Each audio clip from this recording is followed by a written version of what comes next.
I can't remember a time when the house at the end of Willow Lane wasn't there. It loomed over our small town like a dark cloud, its windows always dark and its wooden frame rotting with age. No one lived there, at least not anymore. They said it was haunted, but that was just a story to scare the children. At least that's what I believed until I stepped inside. It was a rainy October evening when I made the decision. My friends and I were huddled in my room, bored out of our minds, looking for something to break the monotony. That's when Peter suggested the dare. Spend 1 hour in the old house at the end of the lane. It seemed like a joke, but I was never one to back down from a challenge. So, armed with nothing but a flashlight and my determination, I accepted. The walk to the house was eerie. The rain had turned the dirt path into a slick, muddy mess, and the wind howled through the trees like a warning. By the time I reached the front gate, I was soaked to the bone. The gate creaked as I pushed it open, and I hesitated for a moment, my heart pounding in my chest, but I couldn't turn back now. Front door was slightly ajar, as if inviting me in. I took a deep breath and stepped inside. The air was thick with the smell of mold and decay, and the only sound was the soft patter of rain on the roof. I turned on my flashlight and swept it around the room. Dust-covered furniture, broken picture frames, and old newspapers were scattered everywhere. It looked like no one had set foot in the place for decades. I decided to explore the ground floor first.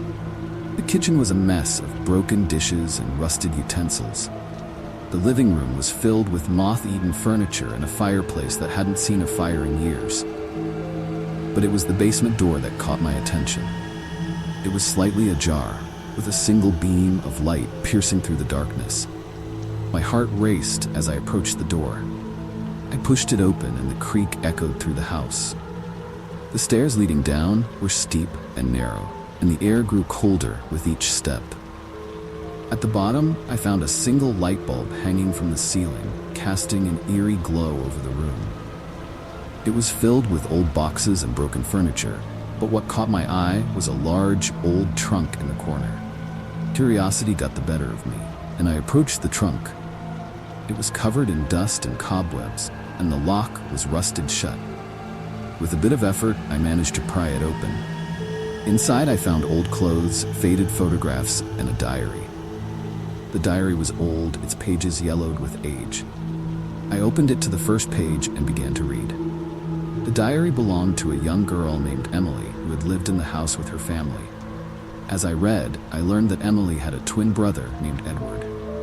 They were inseparable, always playing together and sharing secrets. But one day, Edward disappeared without a trace. Emily was devastated and searched the house from top to bottom. She never found him. The entries became more frantic as the days passed. Emily wrote about strange noises in the night, shadows that moved on their own, and a sense of being watched. The last entry was the most chilling. It read, "I hear him calling to me from the basement. I must find him. I must bring him back." As I finished reading, a chill ran down my spine. I heard a faint whisper, barely audible over the sound of the rain. It sounded like a child's voice, calling my name.